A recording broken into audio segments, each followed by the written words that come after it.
I see a lot of things happening. Well, This there's is a interesting. Keyleth. Keyleth, don't tell me that you're actually renaming your character Keyleth for this campaign. Are they just all going to be Keyleth? Oh, is her name still Keyleth here? Yeah, it is.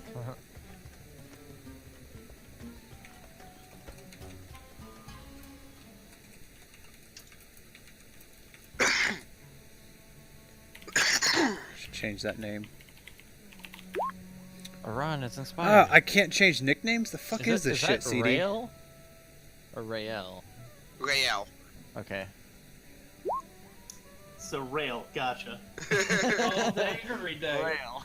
I literally just went and picked the first R word in the player's handbook for half health. Rob, am I missing anything in my features? I will check. Double checking.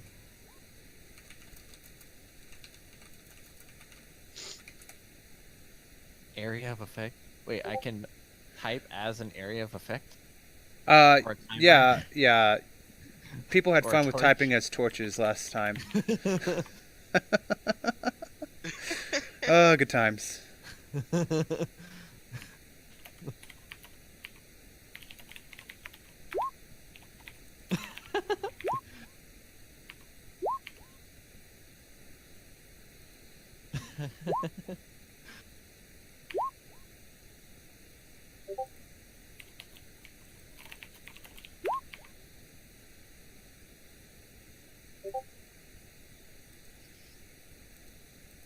Oh, I forgot I had a timer there. I think I just deleted that script. Oh, you know, it's just not. It's not on. Is this gonna refresh it? It's not. Oh no! What have I done? Oh, finally. A lot happened on his turn. Yeah, right. That was way more than 6 seconds. Rail. I'm really glad that Gib changed his name from Nukaz to Nuzuk. That's much better. Nakaz. Really good.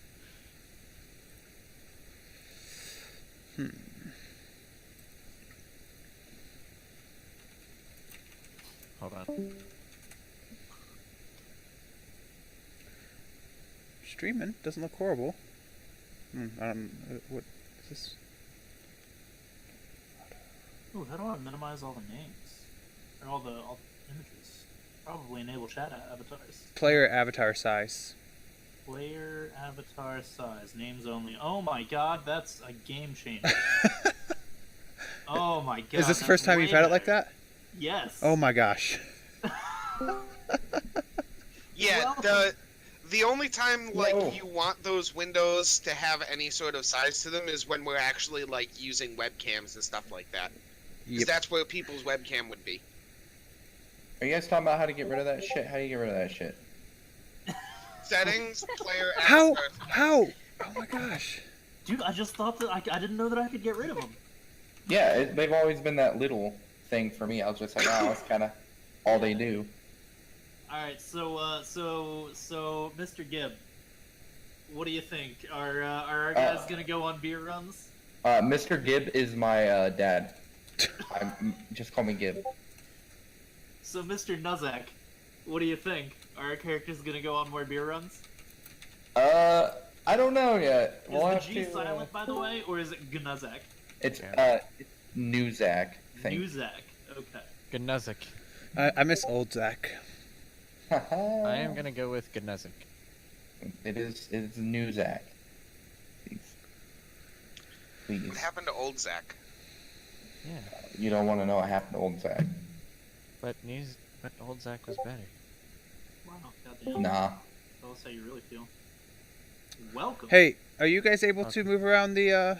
Oh, he's here. Hey, are any of you guys able to move around the names? The names? No. Yeah, I've been trying and I can't find the setting to let me move them either. I can move mine. Yeah. What the hell? I can. Alright. Wait, No, the names or the tokens? The avatar, like the big old Okay, screens yeah, on the main. I can Down at the bottom. move mine. Yeah. No, I'm talking about the names on the bottom where it says Yeah, no, Robin no. Hope. Oh yeah, I can't do that. It says Yeah, how do you move that? movable avatar video screens, player controlled, GM controlled. It's been set to player controlled. Would you guys prefer them at the top? Doesn't really I'm matter to me. fine with the Wait, bottom. I thought I could honestly. move those. Where Not are my seeing it. dice? Hello, I found you. Well, I'm not Hello, sure. it's me. Can we get rid of them? Sadly, no. Can we get rid of Oh. you? Well then, no. I was like, God damn it, get out of here. What are you doing with Is that? it a GN name because it's a null, and now all nulls have GN names? Can you hear me? Yes. Wait, what? Yeah.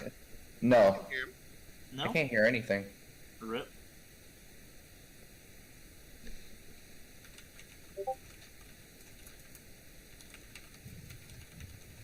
Now, why would we be Ooh, now trolling? I got a That little- doesn't make sense. Now I got a little place for my dice. Cool. Eb, I heard you when you actually said, "Can you hear me?" Yeah, I heard him too, but he was super You were quiet. very quiet. I'll probably have to I turn the volume didn't- up. I didn't hear him when he said it. If you're talking now, Okay. though, I don't hear you, and I don't see the thing lighting up saying that you're talking either. He's doing bumps. How's that? Yep. Ah, much better. There he is.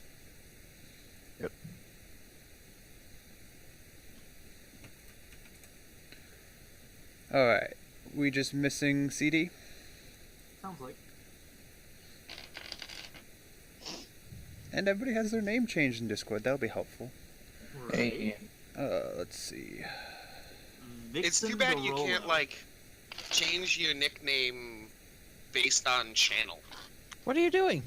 Yeah. the hell Why do you want happened to play? If you want to play, make a character sheet. God damn, dude! What the? Why are you like angry? Huh? What the hell? Can you roll for me? Sure. Yeah. Pull up There a you chair. go. Any of them? I don't know. Babe, there's certain dice that you gotta roll. Wait, are you rolling physical dice? Yeah. Oh. I mean, I can still do roll 20, and maybe she can just like roll for me. she can just click the things for you. Yeah. Yeah, we'll definitely be using Roll20 for the dice rolling. So yeah. You can just roll in like just because. Right? I completely forgot that we were using Roll20, honestly. So I pulled up my real dice from my previous sessions. It's a trust system, but we're not using real dice in this. We're using a thing called Roll20 where it generates. So you can roll, it just won't have any effect on it. There you go. That's, Let it that's click. what you I call did. I forgot that it was Roll20 because with the sessions with Monkey, we did. We did physical dice. Lame. The- Jesus. Does CD know that since he's not the DM anymore, he doesn't have to be late every time? Savage.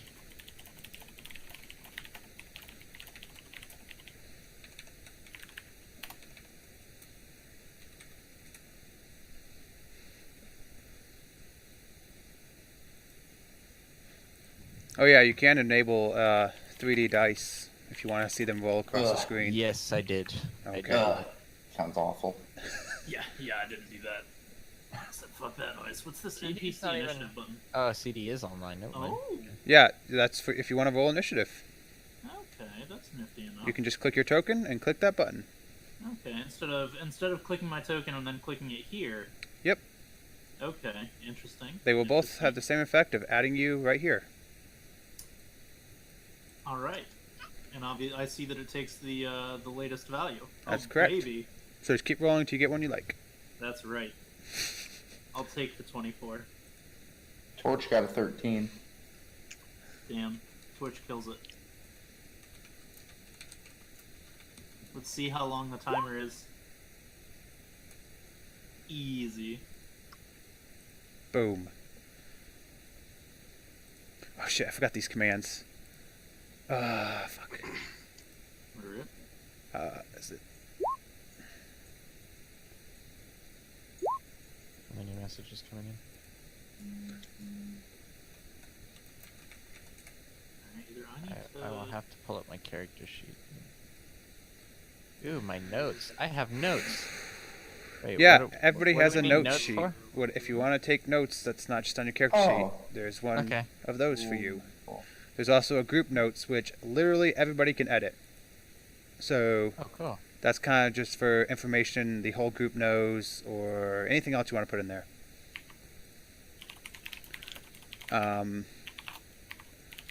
Also have this. Maybe like getting quests and stuff. Yeah, that's a good thing to put in there. Oh, I updated the group notes and now my thing is gone. These are mine now. Someone changed the name. to These are mine mine now. Wow, I can't even see it. Like, I can't even go look at it. Yeah, When I because click it, it there's- doesn't change anything. there's just one instance Okay, of never it, mind. I got it, so I get it. it's kind of hard. Two people can't really edit it at the same time. Wait, who fucked with mine? Damn it. Okay, well, I guess we'll go ahead and get started with some of the talking, and then CD can just catch up when he gets here. The talking is the best part. Yeah, definitely. Just have a few things I want to go over for starting the game. Part of it's house rules, part of it's just other stuff that will probably happen. So first thing we got to decide is how to deal with absent characters. I have a way to do it where basically if you're not here, your character won't participate. Another option is you can designate another player to Jaeger your character when you aren't here. However, if you choose that option, then He might die. he might die. So that's just kind of going to be up to you guys, which one you prefer. The excuse I have for your character not being here for when it comes up, like if it's not like in a town where you're off getting drunk or some shit, it fits with the story and we'll tie some stuff together, or not tie some, but it will be revealed later on why it's happening, or you can have someone Jaeger it. So what do you guys prefer?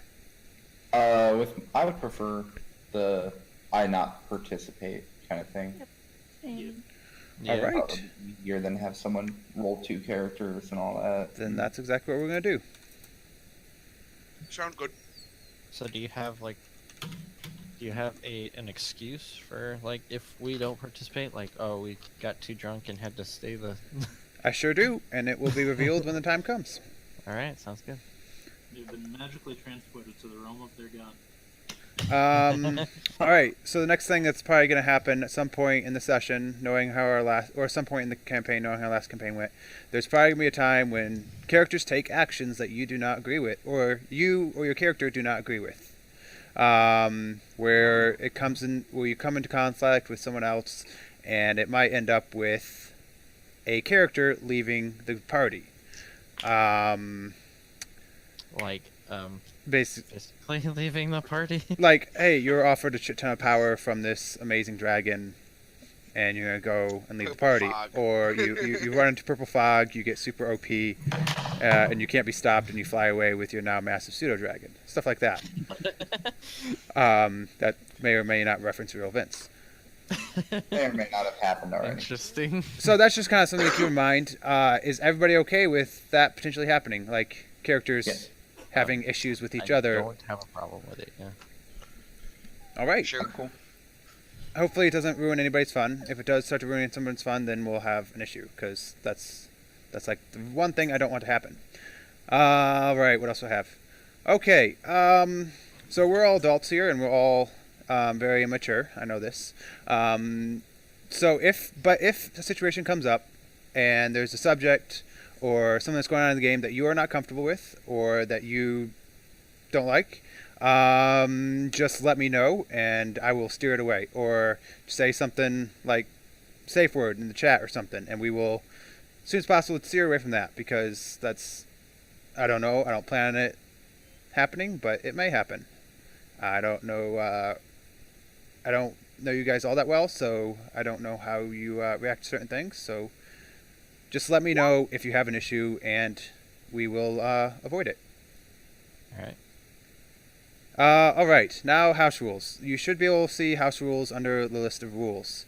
These are things that aren't official to D&D 5e that I'd like to implement in my games. These are, of course, subject to change if we find out that they are not fun anymore or they're don't make sense or whatever. But I'm just going to run through them real quick. If you have an issue with one of these, go ahead and say something now and we'll try to figure something out or whatever.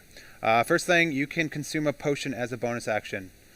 That I like to do, especially with the large groups, because it kind of sucks. It gets to your turn and you like, oh, I drink a potion. That's my turn. Moving on. So pretty much any kind of potion you have, you can drink it as a bonus action. If you're feeding it to someone else, that will still require an action. We will be starting out with this meat grinder. See how it goes. I'm gonna actually, yeah, we'll see how it goes. DC at 12, and then if you take a death saving failure while you're unconscious, and you return to health, you gain 1 level of exhaustion. How many If levels you- of exhaustion, like, are there? Well, there's for you? exhaustion There's rules also in the house 6. rules there. Gotcha. It's 6 to kill you. 6 is death. And typically when you finish a long rest, you remove 1 level of exhaustion, unless there's something that prevents that. That one's probably the one that's most likely to change, just seeing how it goes. But we'll If see you how it get- goes. We'll If figure you it out. get 2 failures in one time, is that 2 levels of exhaustion, or is it still only 1? It's still only 1. Okay. Oh, shit. Know your character abilities. I'm not going to be reminding you guys of what your character can do. That's going to be up to you. I guess that's not really a house rule, but I wanted to put that in there anyway. Critical damage.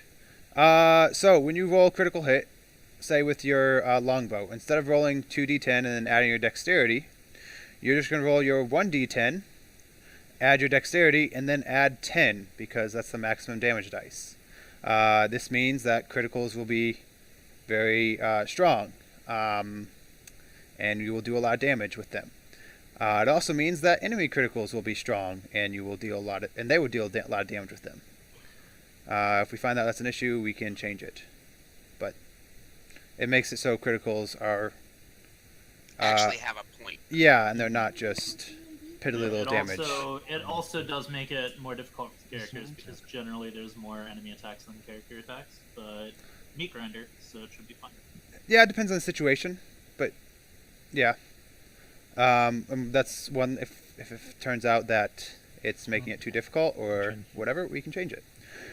All right. So inspiration. I am literally the worst at awarding inspiration. I forget what your character's bonds, ideals, flaws are. I'm not very good at keeping up with it. But if you feel like I could. someone Are you trying else, to play it? Kicker, Mike. if you feel like someone else does something really cool or a really cool character moment or role play or whatever, and you feel like they should have inspiration, say something, and I will probably give them inspiration. That's mostly just to help me, and so you guys can be watching your party members and helping me figure out when they do something cool. Just because I will never remember it. Number 6, yeah, if you try to steal from someone else in the party, it's gonna be caught. Like, I'm fine with like conflict with the party, whatever, but trying to pickpocket another party member, that's not gonna work out. Right. If you try to do something creative, like jump on top of a rock and then leap down and smack your opponent with your sword, I'll probably give you advantage for something like that. That's another thing I'm kind of bad at. So you can say something like, hey, I'm going to try to do this and then leap down. Can I get any kind of advantage with that? And I will probably award it to you. Oh, what? I already talked about that. Number 8, but can't hurt. All right, so we have 7 people here right now. There will be a total of 8 players in the campaign. That's a lot of people. And especially when we're all in the same voice chat, only one person can really be talking at a time for people to be paying attention to. So just make sure you're not do what you can to not spend too much time talking and being the center of attention or whatever. Try to let others do it too. That's probably going to be one of the things I have to manage. But just do what you can to share the spotlight. All right. I typically now we're back to my notes away from the house rules. I typically try to stick to the rules in the handbook as they are, except for the house rules. If it comes up that there's a conflict where I feel like this is how a rule works and someone else feels like that's not how it works, I would prefer, I'm fine with you having an issue with it, I would just prefer if we handle it not in session.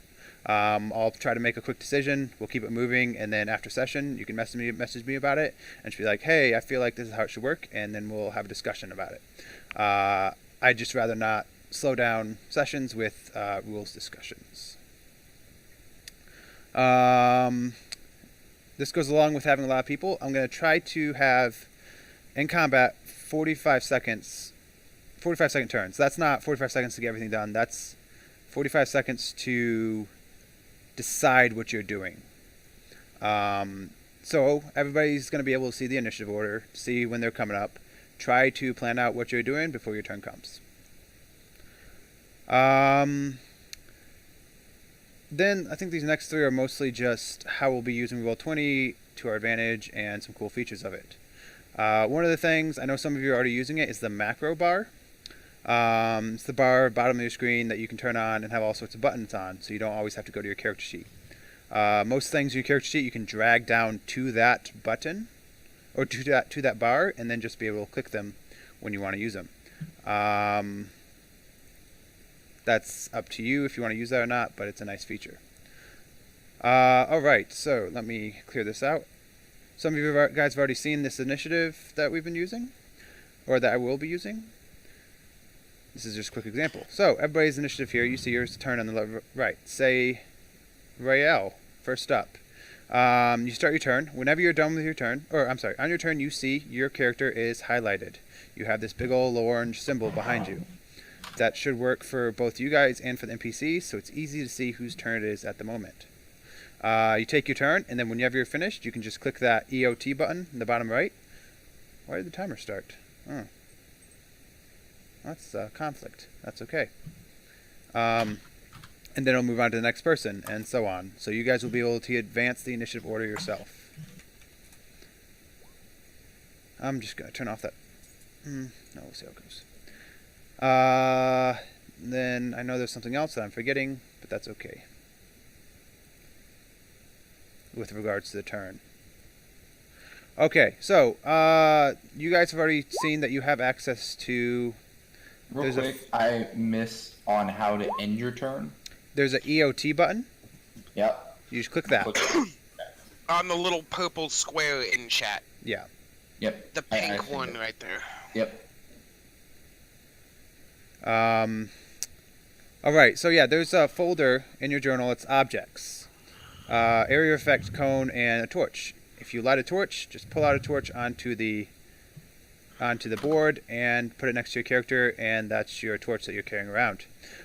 If you cast a spell that, say, has a 20-foot radius, you can pull the area effect out right here, and then go into double-click the token and change the aura to however far the radius is. So, say you cast a fireball 20-foot radius, then you can do that, and there's a radius. You guys can all see that, right? Mm-hmm. So, a fireball cast here, oops, would affect all those people.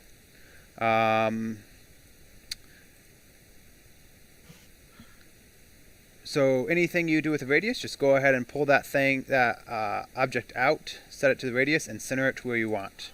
That way it'll be easy to see where you put it, or where you want to center it.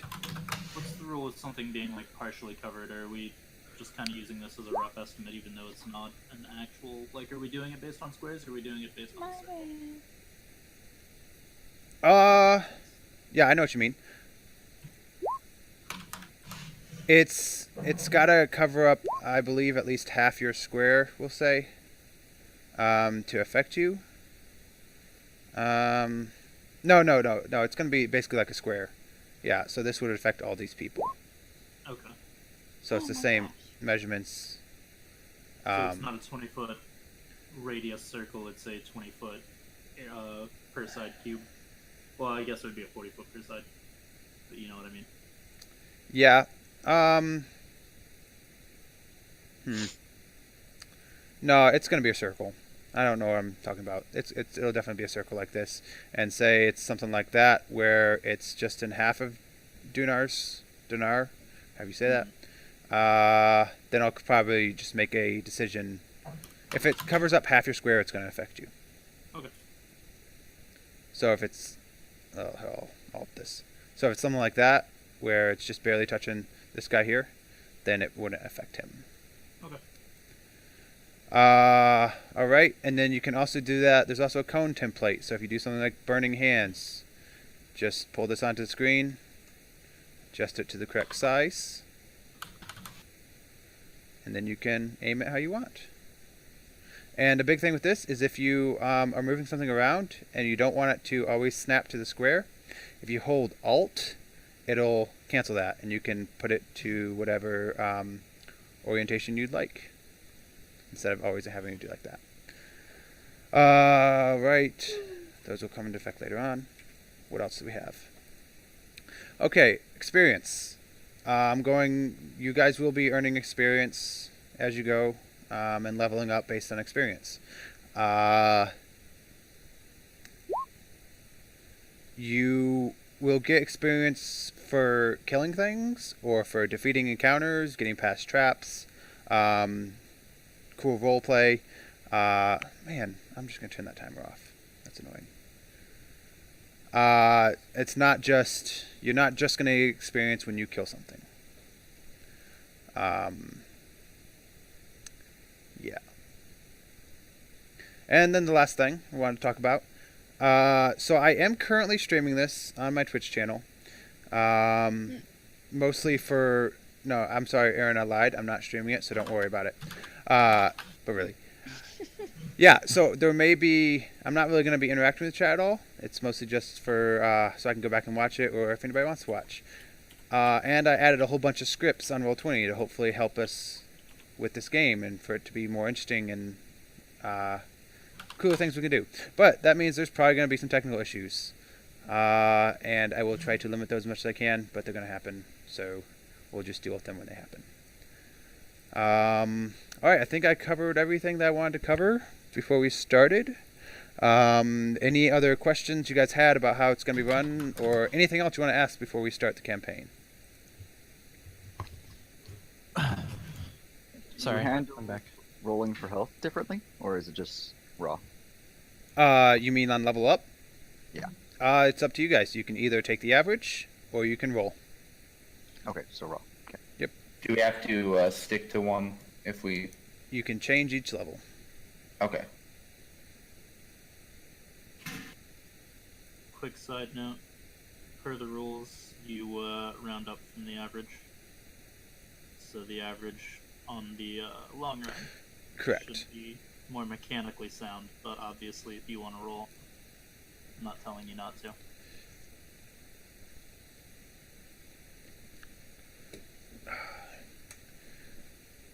All right. Anything else you guys wanted to talk about? Oh, one thing I do want to mention. There's that whole folder of rules. Some of those I added from... I'm sorry? That's to make me a couple. Some of them I added from the new Xanathos guide, and I will try to remember those. I'll probably be really bad at it, though. If I forget, oh well. We'll just move on. Anything else you guys want to say? Or any other questions? I missed some of that, so I'll probably just have to learn in practice, because I don't want you to repeat it, and Okay. I'll look at the rules whenever. I'm gonna... I think I can show you guys this. This is what I went over. If you guys want to look at this. That's just what I talked about in this quick 15-minute session 0. It's put into your GM notes, not the actual notes, so we can't see anything. Look at that. So I didn't talk about anything, I guess. There we go. Basically nothing. Oh, look who's here. Hey. Oh, nice of you to join Down us. here, he was just quiet. Oh, yeah? Hey, Okay. I didn't want to interrupt. Cool. Appreciate it. Now. Or DM. I can see it. All right, so if there's no questions, I guess we will get started. I'm JL, by the way. I can tell you guys have been playing together. No, I'm new. Well, some of you. I'm actually No one knows Gib. I'm actually new Well- Zach. If you didn't know that. Pretty sure you were the Where's the old Zach? We want him back. Actually, that is something we should do. Let's go around. We'll start and we'll just go by the order as it's ordered by the Discord voice chat, and just tell what you prefer to be called out of game, and then just say something like your character race and class. You'll have an actual introduction later where we can give what you look like, but we'll just go over the basics. So Heka, if you could start. Alright, well, as he said, I'm Heka. For, I think the only one who isn't really an ORSA is Eb, yeah? Eb/JL. Yeah. Whatever that means, sure, yeah. Before. Alright, so yeah, I'm Heka. I'm playing a human monk named Aaron. I mean, it's not spelled that way, It's not gonna get but confusing. probably. That's I gonna be didn't fine. think about that. Maybe I should change that name. Just add another A. Aaron. No, like it's A-R-A-N, but like Add on. there's no pronunciation difference between A-R-A-N and E-R-I-N. Just on Aron. around. Aaron. Oh yeah, just pronounce it Aaron, not Aaron. Another. Aaron Yeah, Ron. that's what I'm saying. Is like, all right, I'll come up with a different name. No. Video. Give me a second. You don't fuck up Aaron. Fantasy name First- generator.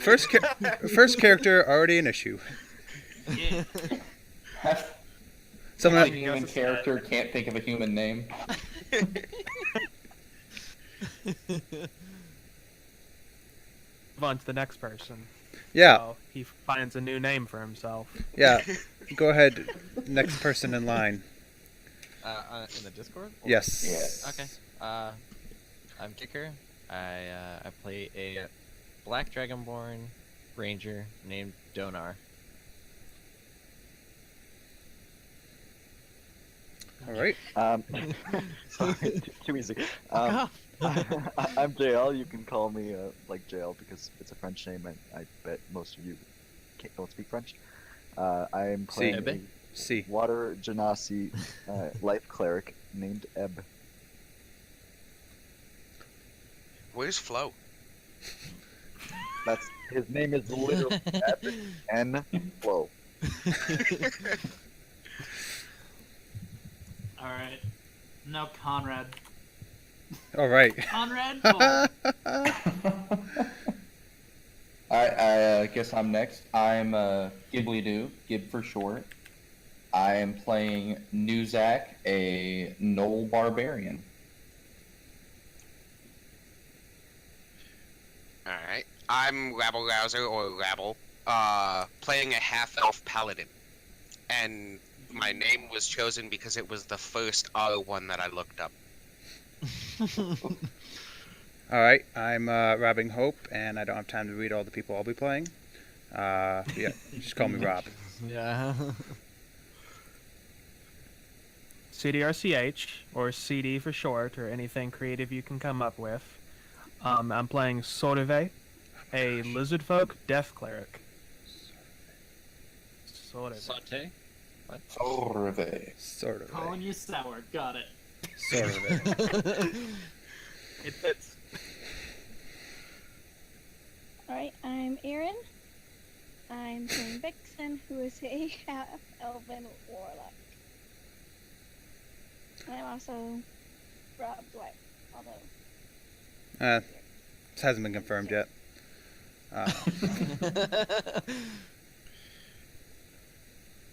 All right. So, you guys have all been gathered. You've all made your way to Baldur's Gate for different reasons.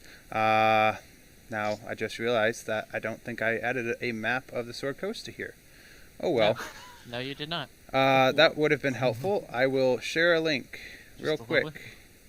So yeah, you've been gathered to the city of Baldur's Gate, which is near the Sword Coast. It's off a river, not too far from the western coast of Faerun.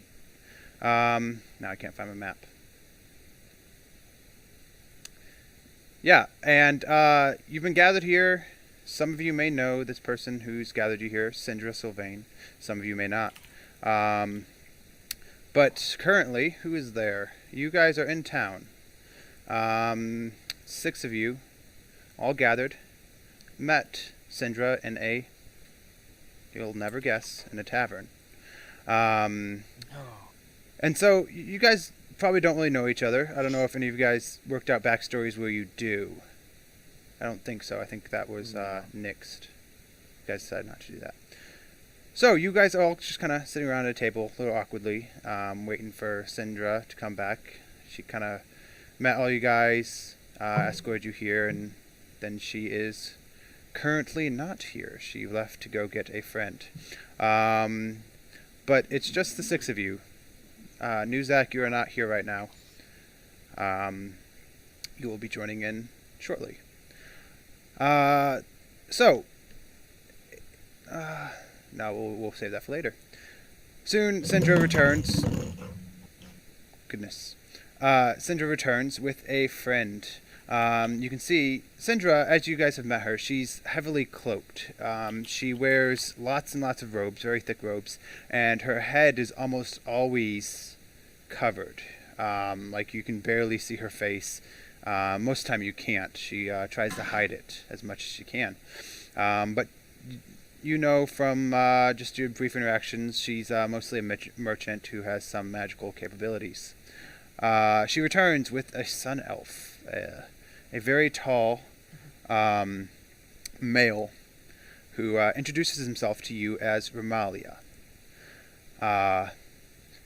And he quickly gets your names and it's just typical pleasantries, pleased to meet you and whatnot, and then he says that you'll have to follow him out of town because the mission you have is or it cannot be discussed here, and you need to meet the last member of your party.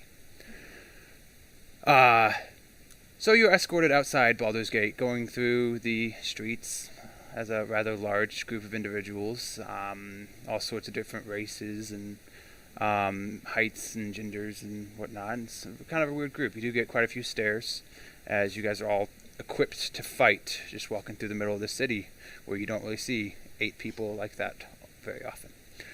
So he leads you outside of town to a very small camp where you see just a few tents set up. There's one larger tent. And then just a few robed individuals going about, talking to each other. Not really doing much of anything, just kind of watching around the camp. So he leads you to this main large tent. And you go inside, and it looks like it's been turned into a war room of sorts. You see a big map on hanging from one pole that shows the Sword Coast, a few pins in it marking important spots. And then a few other people just kind of waiting around. You do see, Nuzak, you are here waiting in this tent with the rest of these people. It's been kind of weird for you since you were told not to kill them, and that's a little annoying. But you've been here for a little bit. So you guys are all in this tent, standing around this war room, waiting for your mission, and I guess... Okay. Now we'll go around and we'll just do a little bit of character descriptions. Just quick, what your character looks like. I'm not expecting you guys to remember this, but this is just to help us get a little picture of what you look like. So we'll start with Vixen. If you could go first and just give us a quick rundown of what you look like and your height and whatnot. Okay, cool. I'm 5'4", pale skin, black hair, with a white streak in it. Oh, yep, that's me. I have very blue eyes. Yeah. And I have elven ears, but I'm half elf. Is that kind of what you want? Sure. All right, cool. Sarve, are you ready? CD. As soon as Oh, there you go. there we go. So you see before you a lizard folk, feet tall, with green and orange scaly skin, Sorry, how tall did you say? 7'2". Okay. Holy my God. shit. Tall. Sort of- Jesus Christ. staring down at all of you, with some really creepy eyes, which are missing some important bits, like pupils or irises, or color that isn't red. And all blue and carrying a very, very tall. No.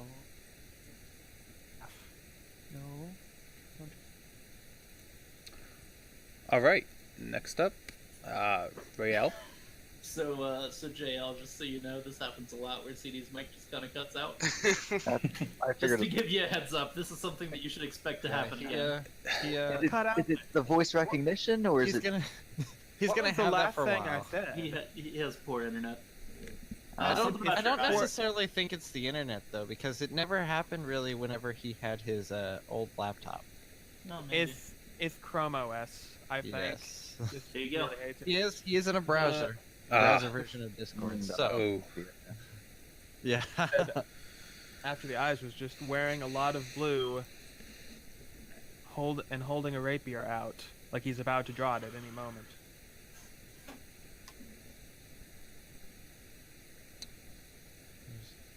all right. We got a picture, Rael. Average height, half elf, paladin, but not like full blown plate armor. And instead of the like mace thing, it's just a longsword on the hip.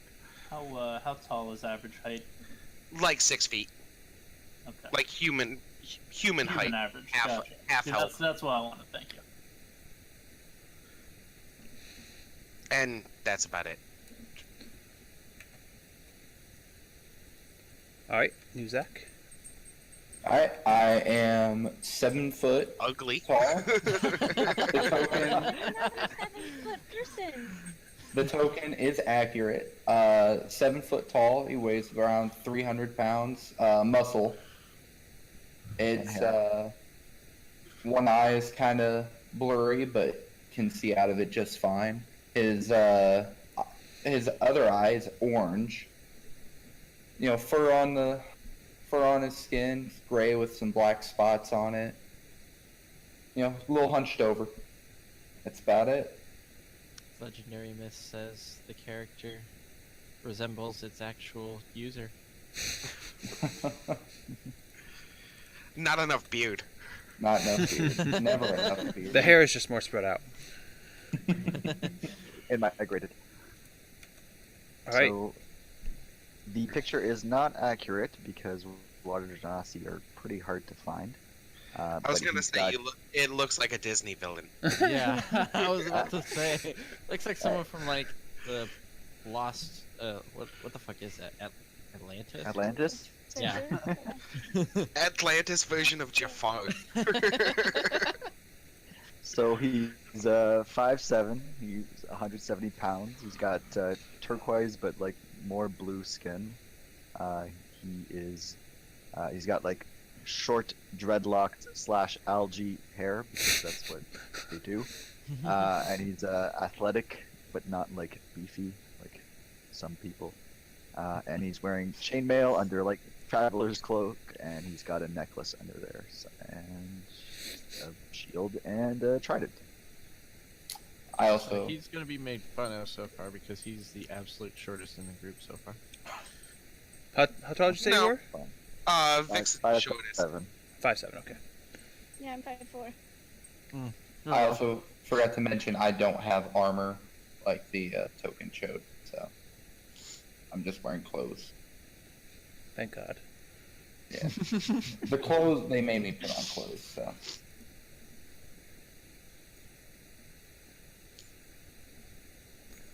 All right. Donar, are you back? I'm back. Okay. Cool. I was just waiting for the token to appear. Okay, so before you see a somewhat accurate description. This would be accurate if the character would actually like how he would draw himself, essentially.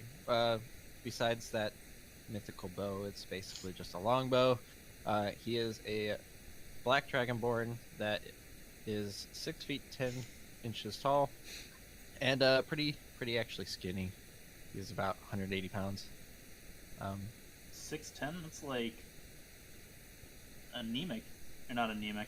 An anorexic. What? Anorexic. Yeah, thank you. That's the anemic is a blood thing. Yeah. I don't think I'm missing anything there. So yeah, that's Donar. Enough blood for the body. All right. He would like to be that buff. So, Conrad rounds out the group. Had to think about that name for a second. He's, your average human guy. He's like 5'11", he weighs about 170. He's got some tan skin from being out in the sun. He's got brown hair. Plays kinda light brown lacrosse. again. Yeah, he plays lacrosse. He's got green eyes. He's 27 years old, and he's just kind of leaning on a spear. And he's got some regular clothes on. As far as you can tell, there's not really any armor or anything under that. Calls everyone bro. And I'm sorry, how tall did you say he was? He's 5'11". All right.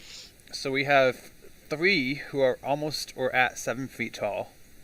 Yeah. 2 characters that are right around 6 feet, and then 2 smaller people.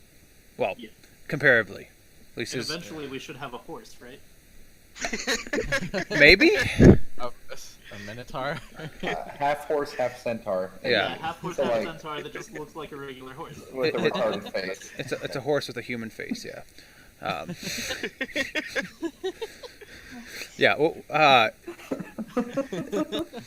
yeah. You guys might have another party member at some point. We'll see. All right. So that's who you. Forward to it. So that's who you see Oh my sitting around the tent, in addition to just a few kind of guards who are just standing at the back, and then you see Syndra still wrapped up in all her cloaks, and the elf Romalia standing with her. And you guys have a general idea of why you've been summoned here, of what's going. I have that mask. I just like the opposite of. Yeah. Discord. What happened? Check Oh, Discord. Discord. Okay. That's I perfect. had my character sheet over the Discord. Oh god. There. I have that mask and have streamed me playing Rocket League while Oh, wearing it. God. I remember that stream. I would like a link to this. Those masks are like $4 on Amazon. All right, so yeah, you guys are around here with Syndra and the half elf, and you do know, you've heard that for quite a few days, just in your general travels, there's been all this talk around the streets of something that's been titled the Death Curse. It's a disease, a wasting disease that seems to be afflicting everyone who's ever been raised from the dead. As each day passes, those who are affected by it just get weaker and weaker and thinner. So it's possible that Donar is afflicted. But they're Why did I slowly come here? they're slowly edging back towards that death that they once experienced, but then they denied it. And then those who have died after this death curse has been enacted cannot be raised from the dead. There has been many attempts, many different methods used to try to bring those back, but nothing seems to work. They are just dead. Many different temples, scholars, people have been researching this.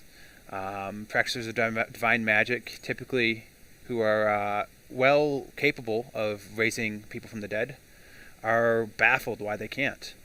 But it seems to be afflicting everyone who's ever died, everywhere you go. You have not You found. said it was just the people that were afflicted by this. What? Yeah. It's afflicted everyone who has ever died, And it's not limited to just this area. It seems to be all over the world, as far as you know. And so you've been gathered here to this camp of whatever this group of people is. You do see as kind of you're walking around being escorted in. The rest of you see Ebb kind of talk to a few of the other people around, just kind of small talk, catching up as he seems to know some of these people. When the rest of you, they're just strangers. And so you've been gathered here because you are needed to figure out what's going on with this death curse. What's causing this? Where is it centered, and how can it be stopped? And so Romalia and Syndra have gathered you here to talk about it.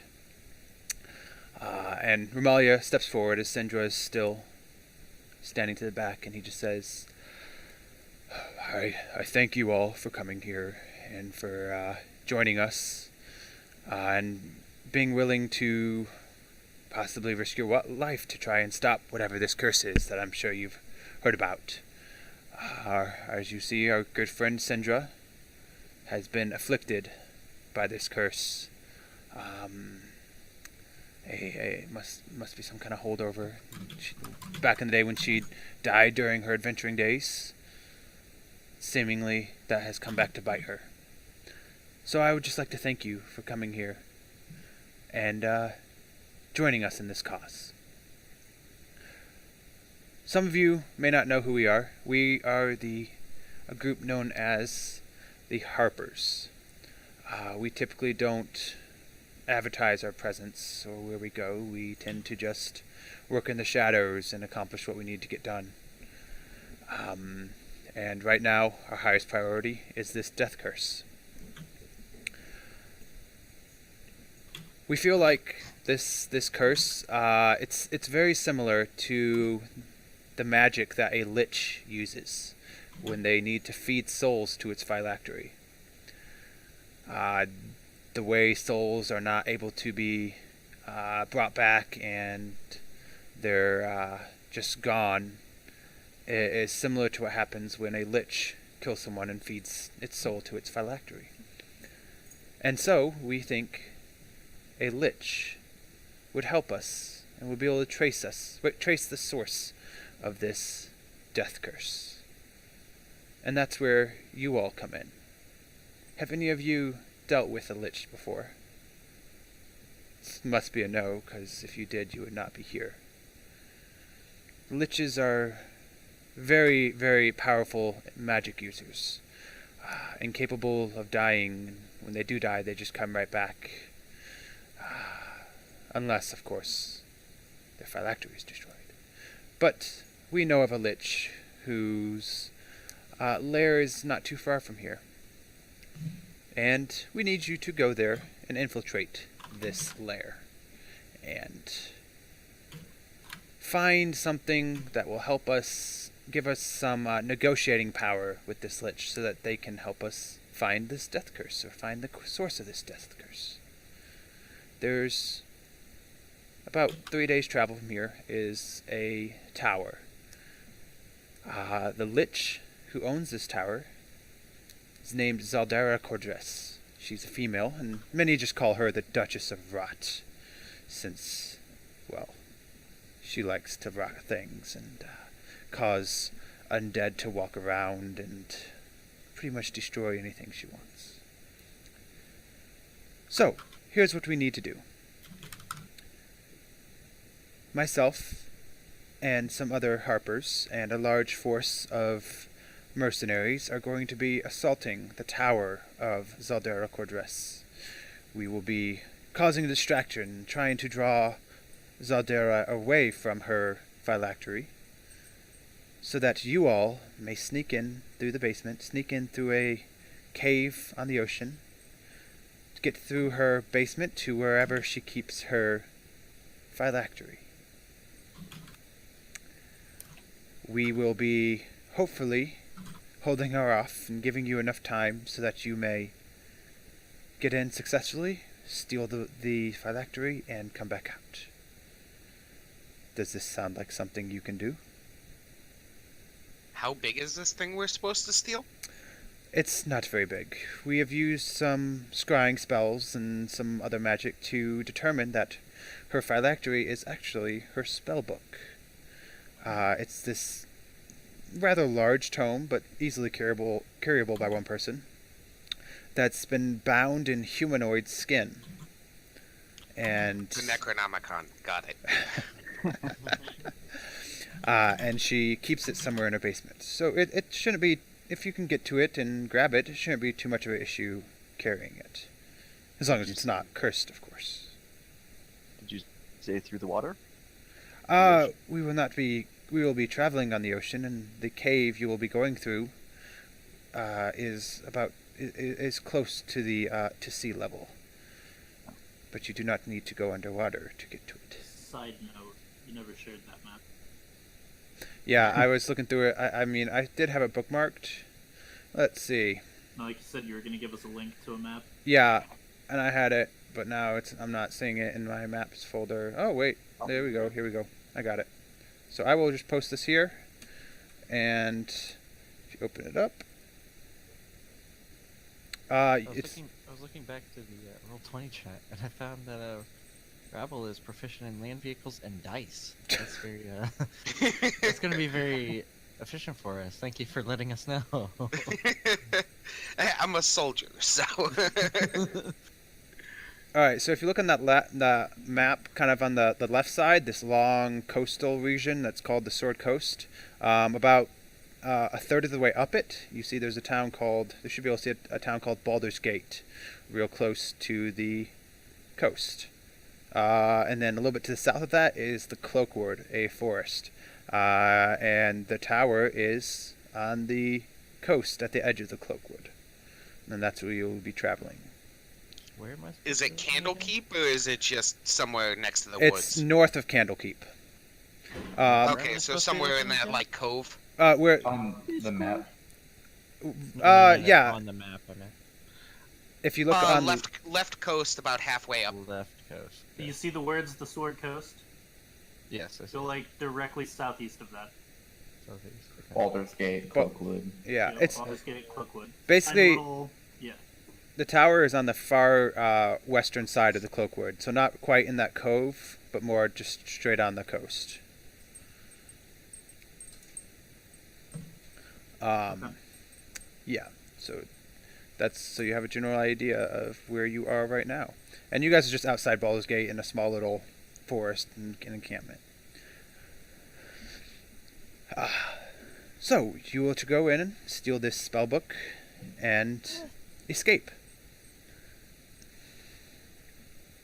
Does that sound like something you can do? Do you know anything else of that tower? I am sure there are plenty of traps and defenses to keep people like you out. I do not know exactly what will be in store. I'm sure you will run into some kind of undead. But other than that, I do not know. Has the creature been given any reason to prepare as of late for visitors? I cannot say for sure. I do not think so. The people of this area have a truce with the Duchess of Rot, where she doesn't bother them if they don't bother her. And we are hoping that that truce will keep her from suspecting that we will be assaulting her tower. Won't we be putting the town at risk if we were to fail? Well, I don't think I don't know, maybe. But this death curse must be stopped, must be ended. And if we are putting others at risk in order to save more lives, then I feel like it is worth it. We must make sure that when we go, we have no ties to the town on us. By us. That is a good idea. Although I do not think she would assault the town because of it. She would probably know who's causing it. And we are hoping that we can negotiate with her after and come to a deal so that no one else gets hurt besides whoever happens to perish in this mission. So you plan on taking the phylactery hostage? That is correct. We are going to steal this phylactery and then sell it back to her for any information she may have on this death curse.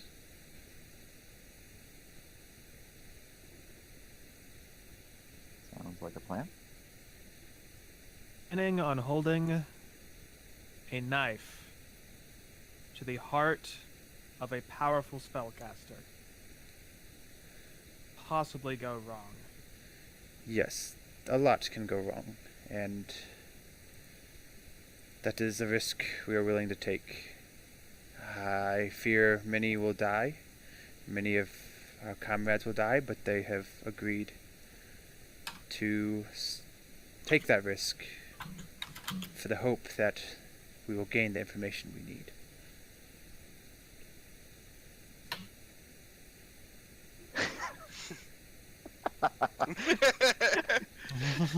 That's amazing. If any of you are not willing to take this risk, by all means you are free to walk away right now. But then, of course, you will not get the reward. And what is this reward? Well, I will give each one of you, up front, a potion of healing as just a little help for when you're getting through her basement. And if you are able to complete this job and return with the phylactery, I will reward the group of you 600 gold pieces.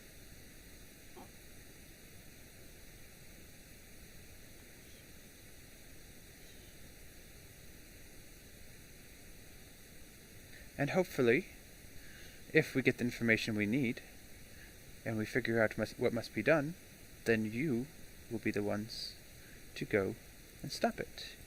Which, of course, has the promise of even more rewards.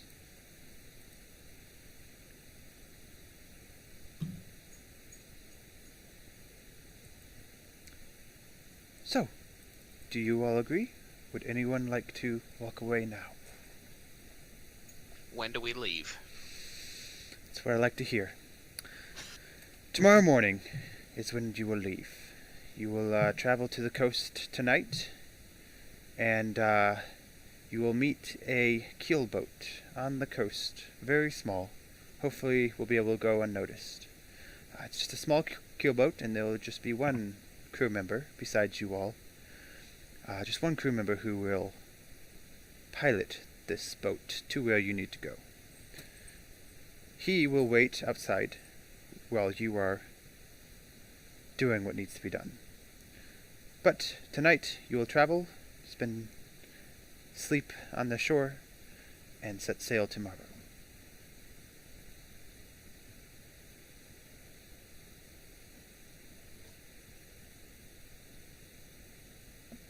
Any other questions? Yeah. Why us?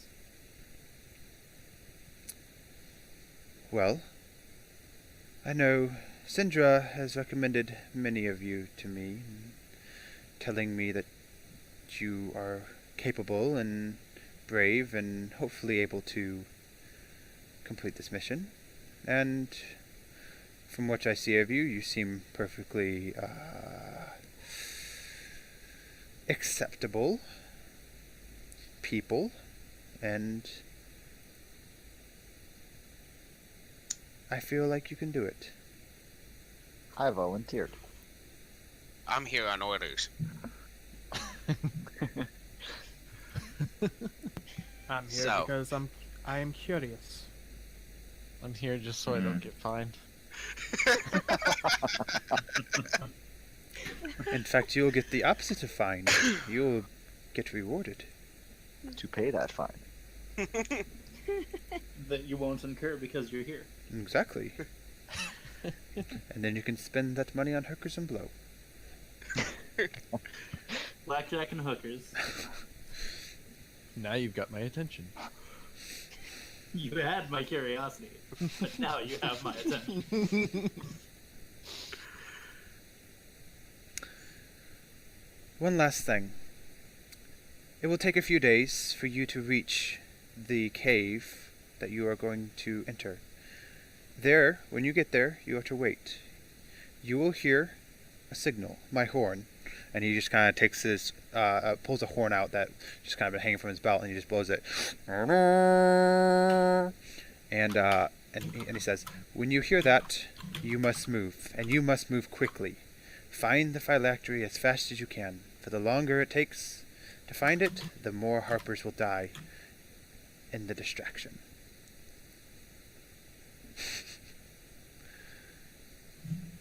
But wait for the signal, or else you may run into Zaldera. And that is not something you want to do.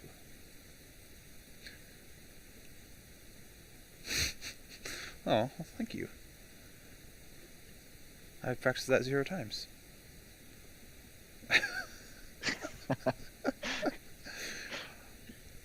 Very well. Here are your potions of healing. And he goes around and hands each of you a small red bottle. I don't know if any of you guys had used them before, any of your characters had used them before, but it looks just like any potions of healing that you had ever seen. And then he says, go out, you will meet your escort, though I highly doubt you'll need it. Anything else before you guys leave the tent? Other than potential undead, what kinds of dangers should we be expecting in this tower? Liches are known for their traps, leaving hidden dangers to surprise you. So I do not know exactly what you will run into, but be on your guard, be ready, and try not to die.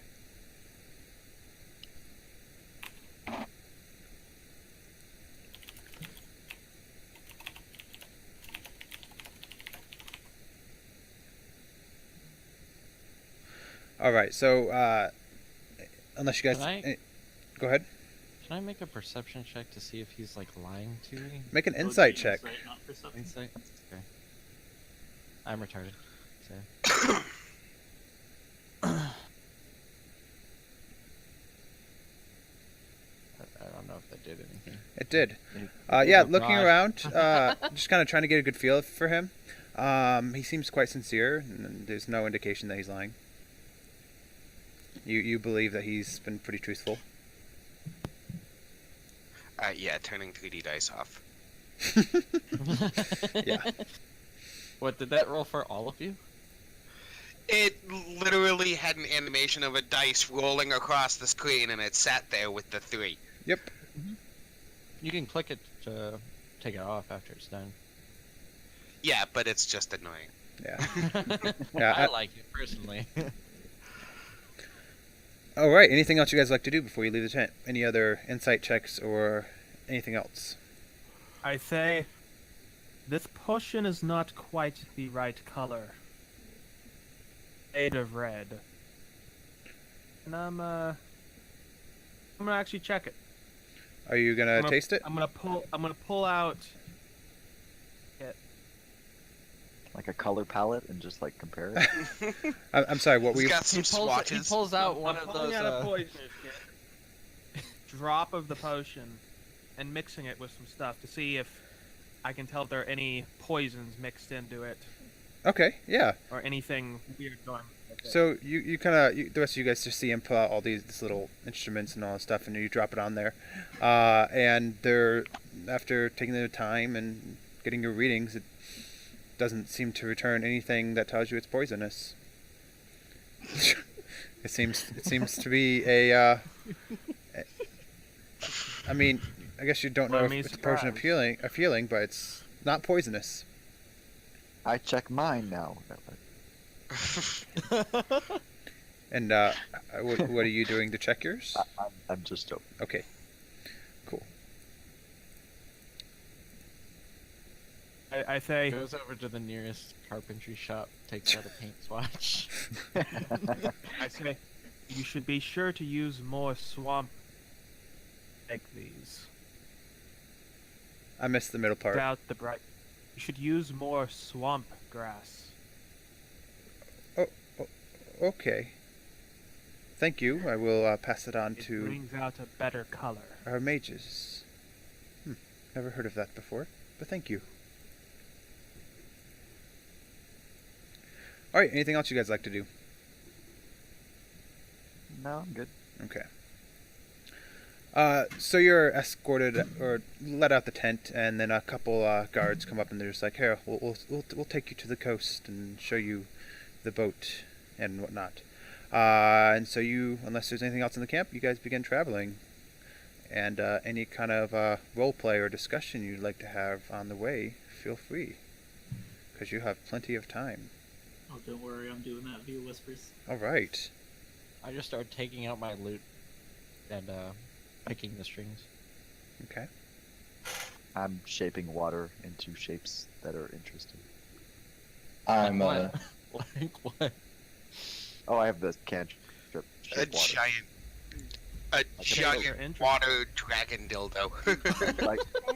like a boat or a spell book.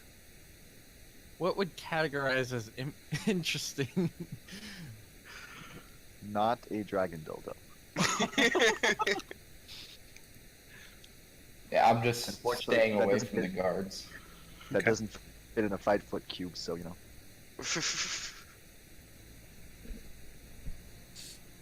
Find some corner and pull out a large metal snowflake and start polishing it.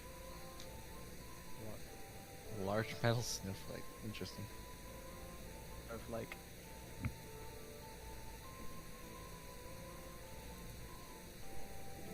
Music. Yeah, feel free to Just adjust the traveling volume as much as you'd like. So I searched have- large metal snowflake in the in the Giphy, and this the second thing that came up was this. Oh goodness. Why? Sorry, you searched what? I'm sorry. I said large metal snowflake. That was the second. That was the second thing that popped up. Yeah. Doing Giphy search on random things that seem harmless, a lot of them will come up with not safe for work stuff. Gotcha. Okay. I'm not sure why it decided to find that when the words large metal snowflake are put together, but alright. The word was large. I am being Alright. literal. A literal large metal snowflake. Like The size of my hand. okay. 7 foot tall lizard folks hand.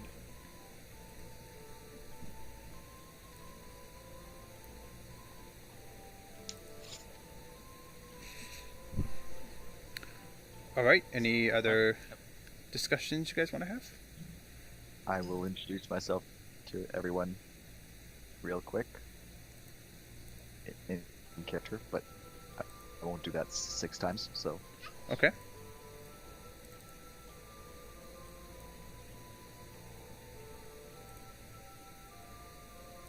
All right, so you guys just spend. It only takes a couple hours. You guys aren't too far from the coast.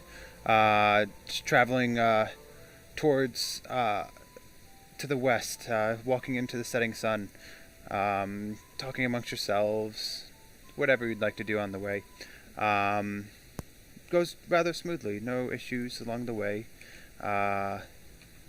Just walking through a nice, calm forest. Eventually, you do see ahead of you the Sword Coast, the large region. Oh, I had this wrong. The large ocean expanding in front of you, reaching out farther than I can see, and with no other coast to be seen. And you do see a small keelboat moored on the shore, this beach region. I'm trying to set up this map for you guys. Should be able to see it soon. And there. There we go. There we go. Cool. So yeah, I will shift click you guys. The dimensions are not going to be accurate, but you guys are over here.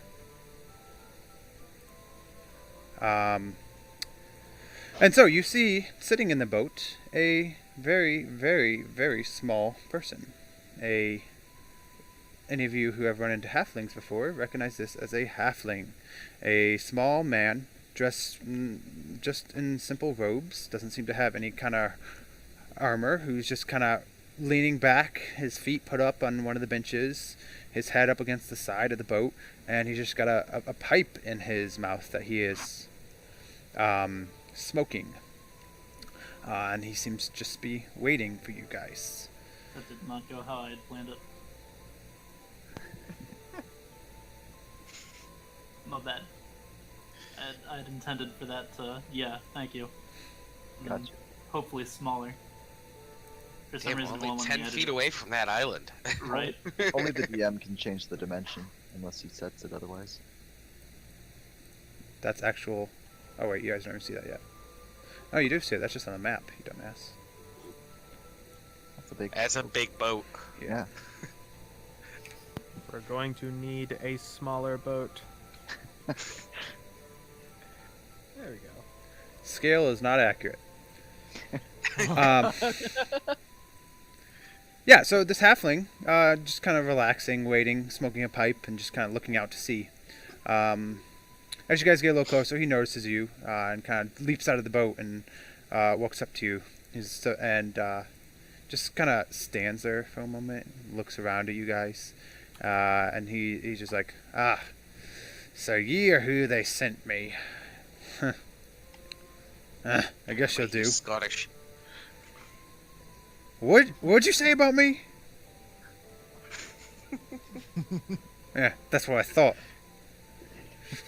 Stupid elves. And he just mumbles something underneath his breath that you guys can't really understand. Says, I didn't realize there was a height requirement for this mission. Don't know why they asked me after that.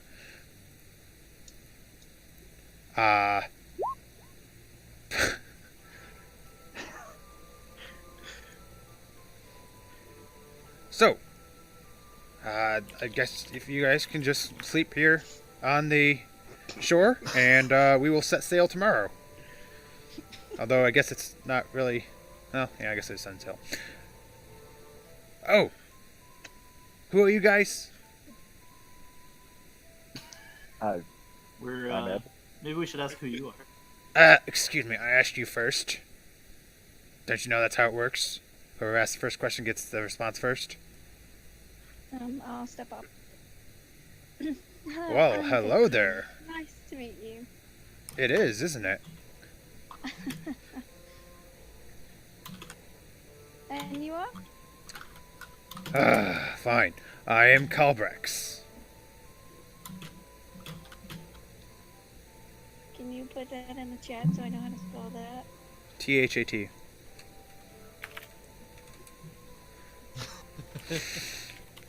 Calbrex.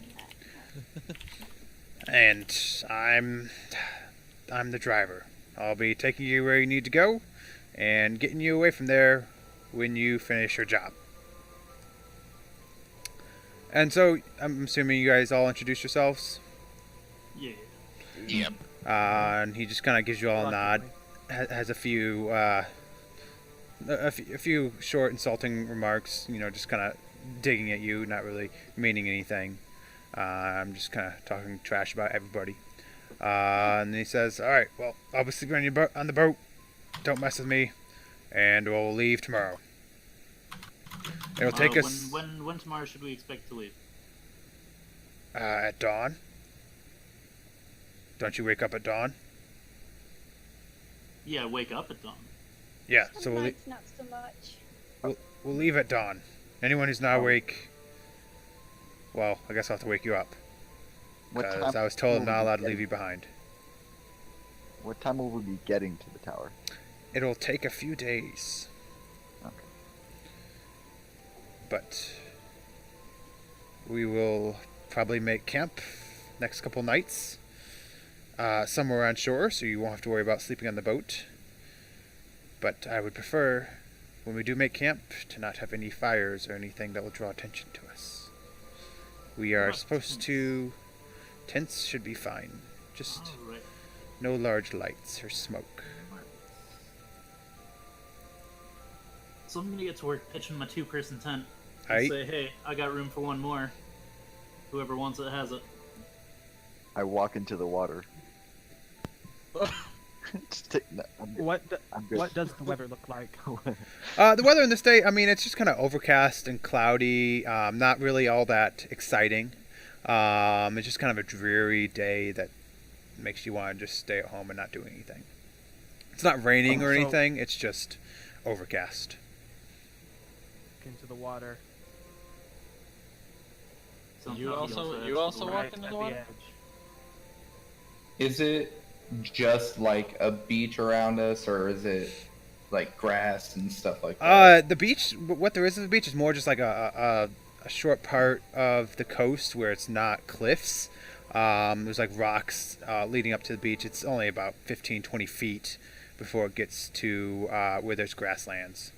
But Okay. this is like the only place nearby where it's possible to walk into the water and not walk off a cliff. And I go to the grass and lay down. All right. Is anybody joining Conrad in his tent? No. Cool. Typi- More tip- room for me. Typical. All right, so you guys Not that easy. just kind of relax for the rest of the evening. You can see the shine of the sun behind the clouds as it's kind of dipping lower and lower. You don't really see it exactly, but it's definitely getting towards dusk. And if any of you guys want to talk to each other, share about where you came from or what you've done, feel free to go ahead and do that right now. I think I just hop up in a tree and pull out my loot. All right.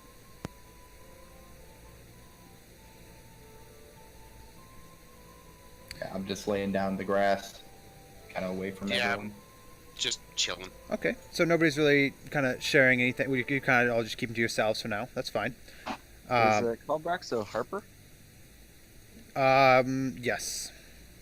So I'll just touch base with him, I guess. Okay.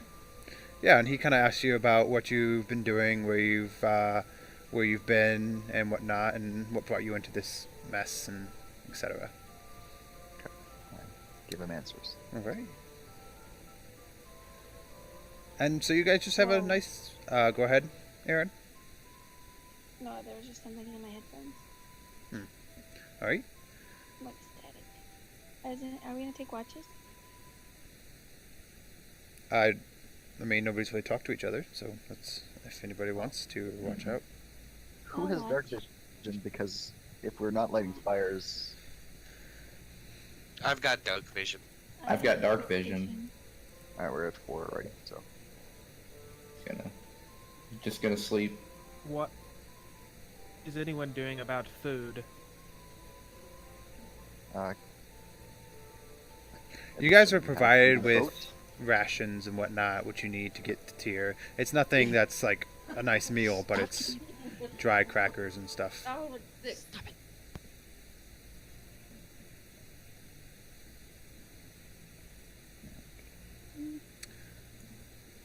Alrighty. All right then. So you guys just have a nice, relaxing evening, kind of just sticking to yourself, having a little bit of alone time before you have to be cooped up on a boat with each other and with no escape. And anybody who's gonna kind of keep watch? Is anybody gonna stay up and coordinate watches or anything I'll like take a that? watch. Okay. I'll take one. All right. I will take a watch. All right. I'm Spartacus. No, I'm Spartacus. All right, so you guys take turns throughout the night, keeping watch. The sky does clear up in the night, so later on you'll see stars come out and a few different constellations that you'd recognize, and that's a nice, peaceful night. The lapping of the waves against the against the rocks, nice and peaceful, helps you get to sleep, and it's just a nice view looking out the cliffs and the ocean. And the night goes peacefully. Nothing particularly dangerous happens during the night. And nothing of note stands out to you, those of you who are keeping watch. Dawn comes, the sky begins to lighten and get brighter and brighter. As you can now see the cloudiness from the previous day has disappeared, and you don't see a cloud in the sky. Though it's early, it's still quite clear and quite open. You can see the light blue sky shining straight above you and all around, and the rays of the sun starting to peek up from the hills behind you. Anything you're doing in the morning before setting sail? Taking my tent down. Over my magic. Giving my axe a few swings, but that's about it. Okay. So you guys are just doing your normal morning rituals, whatever you do to get ready and stretch and maybe have a little snack or breakfast before you set off, and then you all get on the boat and join Kalbrex on his long keelboat, getting ready to set sail down the coast. Oh, that's cool. Oh, Yeah. There you go. There you go. I do that. Awesome. Anything else anybody wants to mention? All right then. So you set sail. Go ahead. Sorry, I was gonna say, anyone who is awake at dawn discovers what the snowflake is, if you catch me praying over it that morning. Oh, it's Interesting. gotcha. Neat. Neato. All right then. So Is you, it safe to say that everyone wakes up at dawn? yeah, you guys probably all wake up. Anybody who doesn't gets a rude slap from Kalbrex as he comes over and not gently wakes you up. Make sure you're getting on the boat. And you do whatever you need to do in the morning and set sail. He does tell you it'll probably take about 3 days to get there by boat. How much traveling are we doing each day? Like, are we just traveling for 16 hours and then sleeping for 8 and then traveling for 16, or what's the deal? He kind of since it's not really very difficult to travel as you're just sitting in a boat. You guys, he sails the boat. That was what I was looking for. South for about until the sun is really setting and almost set in the sky. So from dawn until dusk, probably, I don't know, 12, 13, 14 hours, however long you're traveling. Okay. So just sun up to sundown, basically. Yeah, pretty much. Gotcha. And so, again, if you want to do any role-playing, by all means, if you want to have any arguments about who's sitting on what bench, etc., feel free. If not, we can montage it. What time of the year is it? What season? I do have that. It is early in the spring.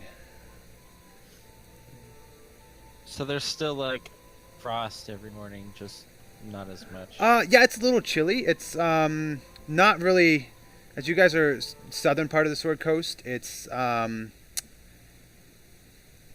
if you guys can imagine, it's about like Georgia weather in the spring, or Michigan weather in the summer. Oh, I can't even do that.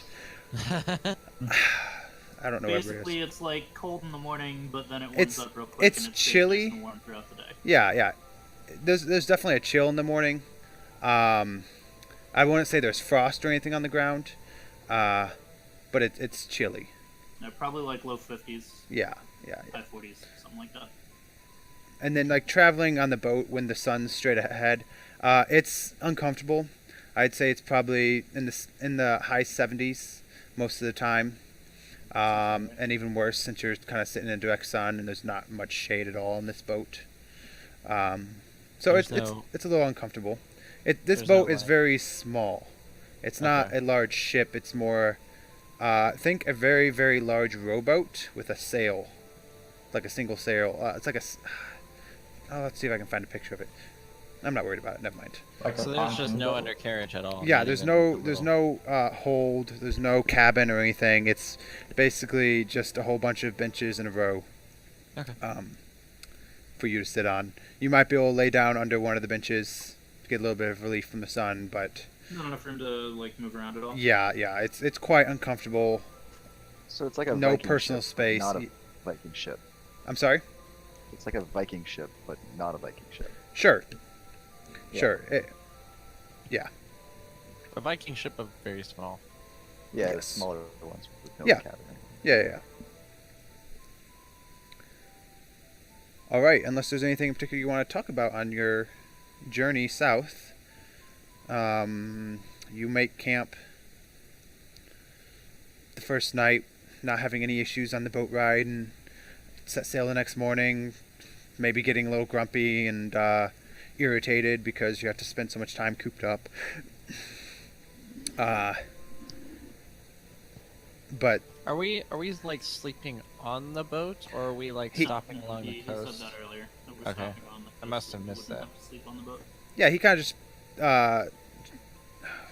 puts the boat up, pulls the boat up on shore, anchors it down, and then he let you guys just go wherever you'd like to sleep. The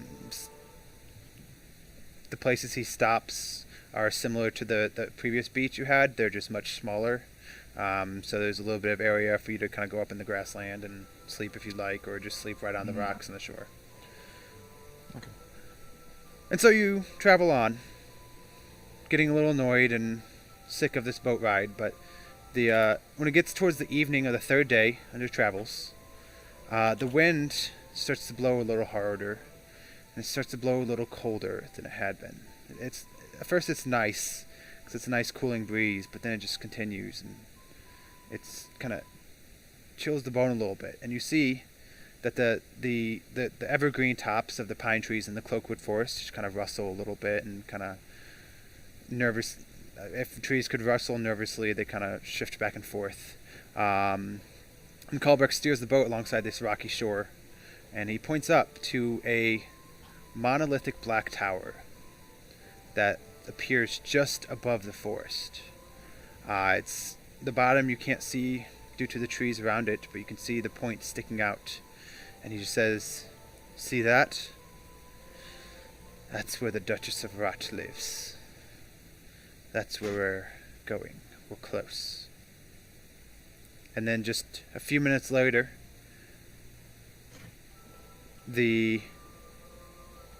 okay, sorry, I was getting mixed up with my notes.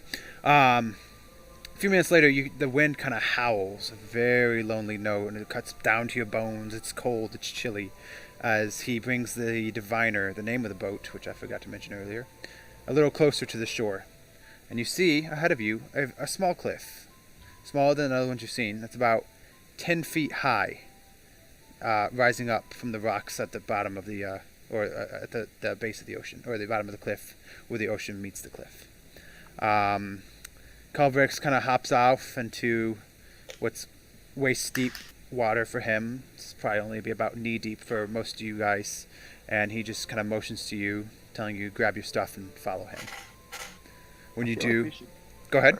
Go ahead. I feel like we should go over what we each can bring to such a heist, I guess. By all means, that probably would have gone over during that during the travel. So yeah, go ahead. Yeah. Anybody who'd like to share?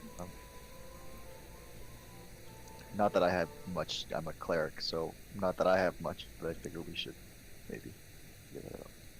Well, my character is an archaeologist slash explorer. So, ability-wise, like I got some like ball bearings and stuff like that, you know, in case we need to find traps or something. Ability-wise, I can determine who a dungeon or ruins builders were, and the monetary value of art objects that are more than a century old. Is this tower more than a century old? No. I'm just joking. I'm pretty sure that the century old requirement is only for determining the monetary value of art objects. Okay, just checking. Incidentally, hey Rob, who were the builders of these towers? And I can ascertain its original purpose. Okay. The builder As of long this. as they are some known race. It says, when you enter a ruin or dungeon, you can correctly ascertain its original purpose and determine its builders, whether those were dwarves, elves, humans, Yuan-Tai, or some other known race. Okay. Well, I guess I can go and tell you that now. If you'll figure it out. The builder of this was some kind of lich named Zeldera Cordress, and its purpose was to be a lich lair. Okay. I have buffs and heals, essentially. I'm the support. I'm agile. I've also got very minor healing, but I've got divine sense and can't be put to sleep and can see in the dark. I kind of just keep a hold on my axe and say, I hit. Studied the undead for many years. I will continue to study the undead while we are here.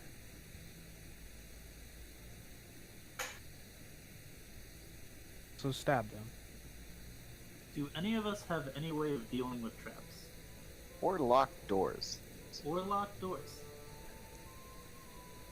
Well, I'm sure that the locked doors thing, you know, we got a few big burly people, looks at the knoll, looks at the lizard folk.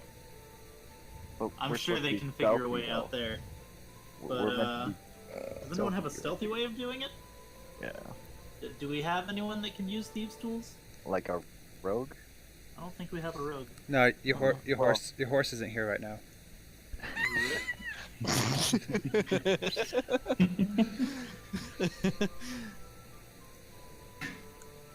So I guess we're just gonna have to kind of figure it out as we go.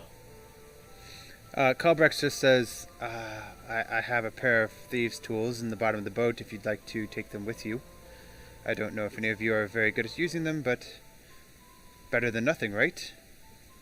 Rob, out of character time. Yeah. What's your rule on that? Like, can we just try to make checks and not add a proficiency bonus, or like, what's the deal here? Yep. Would that actually be useful? All right, then yeah, let's take those. I have guidance. No one else so- desires, though. I Are will those a take dex check? Because I got a lot of dex. Yeah. I got guidance. That's what I bring to the table for that. Okay. Sounds good to me. So yeah, we'll take those. I guess I'll take those. I don't know. All right. Plus. Oh. Use tools. All right. Anybody else want to share what they have? Well, I'm a warlock, so I have spells, and I'm very charismatic, although I haven't said a single word yet.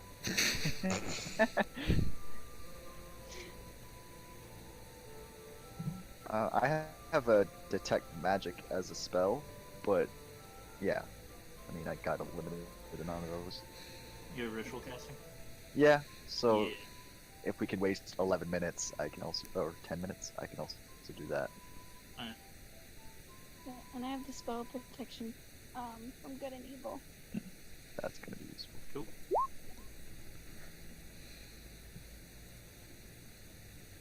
Should mention that I have one spell that may be rather later on. If we must escape from this place, unplanned means. I have a spell which can guide us to any city or landmark.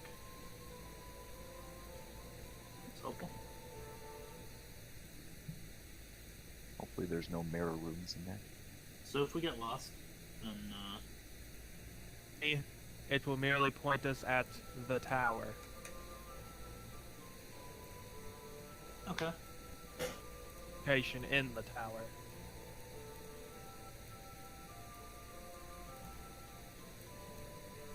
I can also make maps. Where were you in the other campaign? In jail.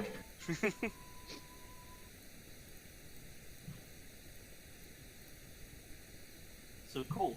I guess that's what we got. Alright. All right. At least we have the use tools, right? We'll fumble along. Yeah. See what happens. Please Awesome. no fumbles.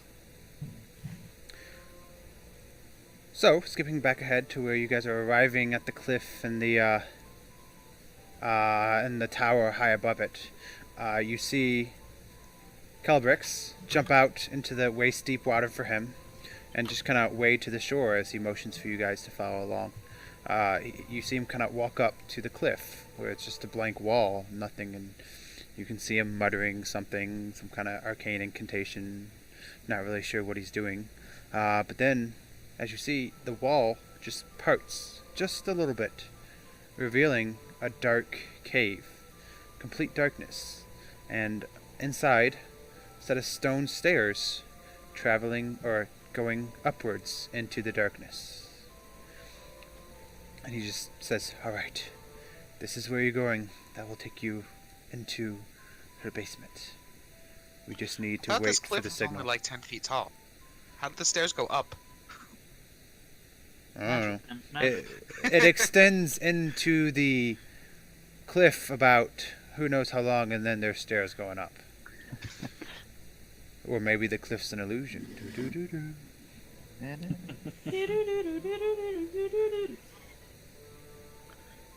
And the stairs aren't really all that steep. They're kind of just going up. They're very shallow stairs. Were we supposed to wait for like a horn to enter, or is that like? Yes. She said that you should wait for the signal, so that will tell you that the distraction has begun. That way you will not run into Zaldera. So I guess we're just gonna kind of chill till we hear that then. Yeah. And any other things you guys want? He says, Kubrick says, make any other preparations you need. When the signal is heard, you must go and move quickly. For How each dangerous minute, is it likely to be on entry? I do not know. But be on your guard. Be ready. I know there's a cave up there, and we've had some people in there before, but they have not gone in very deep. So, question real quick is how far? Like, where are we now? You guys are 'Cause right outside the missed cave, where you were told the entrance to the basement of Zaldera Cordres, the Duchess of Rot, to her tower, and just waiting for the signal from Vermalia's horn to enter. Do the evil guys know about this cave? The Like, is it something that was dug by the people we're helping, or is Or this a part of the natural original design thing? of the tower? Yeah. he says it's a natural cave, but the Lich is most likely aware of its existence and probably has precautions to prevent against entry coming from it. Coming And like this dude inside the already cave. opened the door. He opened this cave wall into where the cave is, yeah. But he tells you there's probably more defenses because the Harpers were the ones who hid that entrance. I'll start ritually casting detect magic. Okay. Can we do some sort of check to see what we know about lynches? Yeah, anybody who wants to, or anybody who's proficient in Arcana, can make an Arcana check. Nope.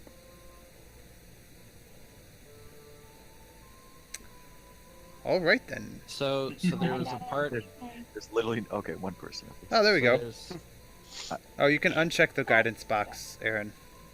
Well, that's my guidance turn. Oh, that's what that check is for. Did you cast guidance on her? Sure. All right. It doesn't matter. it's mine. You don't know much else about liches besides what Romalia told you, and that they are very powerful undead individuals, Hmm. and During this who time, are can I masters reach of out? the arcane. I guess during this time, can I reach out to the Raven Queen and see if she will let me know anything? Yeah, you could have been doing that on your way here. Sure, that's fine. You can, I guess, roll a charisma check. Damn it, that's the only one I can.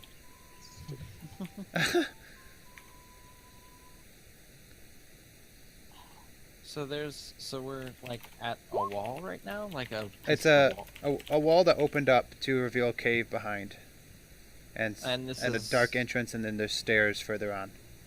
And this is at the castle, or is Yeah, it, you like, see above, like at the top of the cliff, you see there's the forest, the pine trees, and sticking out above them, you see this large black monolithic tower, looking very ominous and just like sticking out above the forest,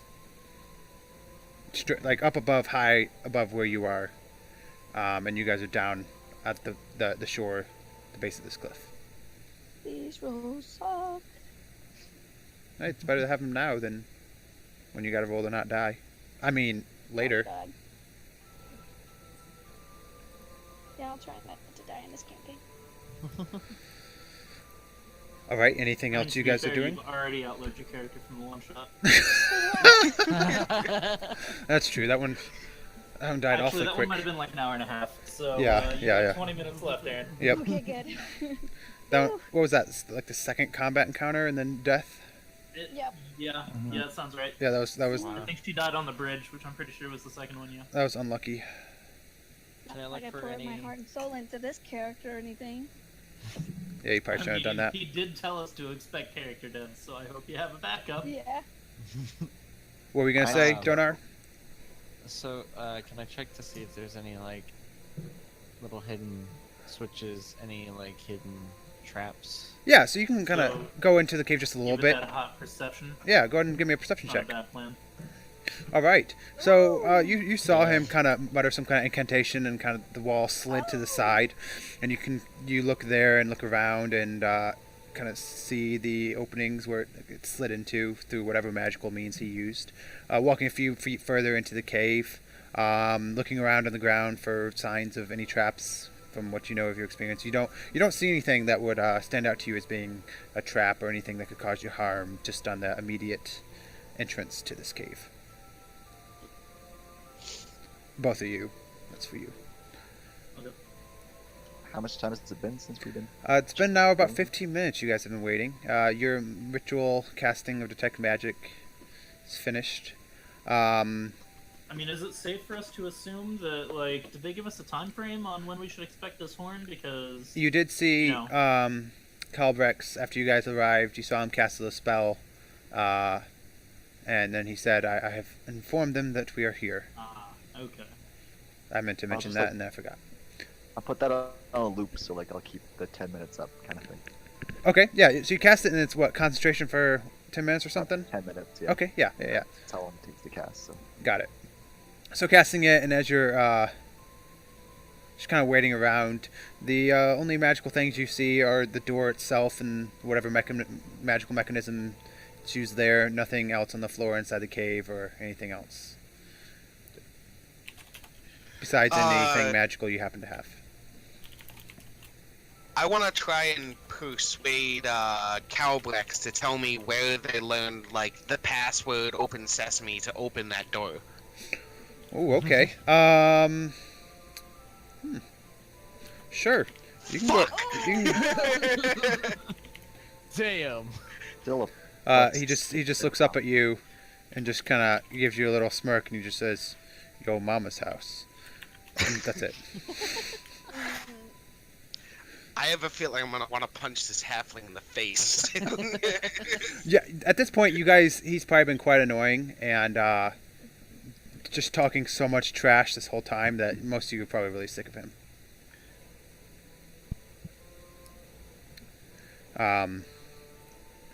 And he Ask him, go ahead. how much longer do you expect it to be?